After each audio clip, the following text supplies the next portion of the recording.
IT company గురించి అడిగారు. ఇన్ఫోసిస్ తీసుకొచ్చింది ఎవరు విశాఖపట్నానికి? ర్యాన్స్టాడ్ లాంటి పెద్ద కన్సల్టెంట్ కంపెనీ, ప్రపంచంలోనే అతిపెద్ద కన్సల్టెంట్ కంపెనీ ర్యాన్స్టాడ్ తీసుకొచ్చింది ఎవరు విశాఖపట్నానికి?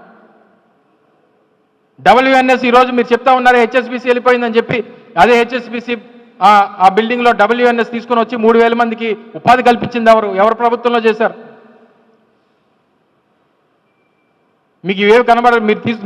మేము తీసుకొచ్చినటువంటి TCSను కూడా మీరే తీసుకొచ్చారని చెప్పుకునేటువంటి పరిస్థితికి వచ్చేస్తే, ఆ TCS కూడా 10,000 మంది అన్నారు. నిన్న మాట్లాడితేనేమో 1500 2000 మంది అని అంటున్నారు. సరే, చెప్పినప్పుడు మేము గతంలో కూడా చెప్పాం, ఇన్ఫోసిస్ తీసుకొచ్చినప్పుడు చెప్పాం 1000 మంది ఎంప్లాయీస్తో ఇన్ఫోసిస్ తీసుకొస్తున్నానని చెప్పాం. 1000 మందితో సెంటర్ ఓపెన్ చేశాం. గత సంవత్సరం అక్టోబర్ 16వ తారీఖున జగన్మోహన్ రెడ్డి గారి చేతుల మీదుగా ఇన్ఫోసిస్ కార్యాలయాన్ని ప్రారంభించాం. అసలు విశాఖపట్నంలో ఐటీ హిల్స్ తీసుకొని వచ్చి అక్కడ ఐటీ హిల్స్ స్థాపన కారకులే రాజశేఖర రెడ్డి గారి కుటుంబం. మీ తండ్రి గారు గతంలో 14 సంవత్సరాలు ముఖ్యమంత్రిగా ఉండి ఏం చేశారు విశాఖపట్నానికి చెప్పండి?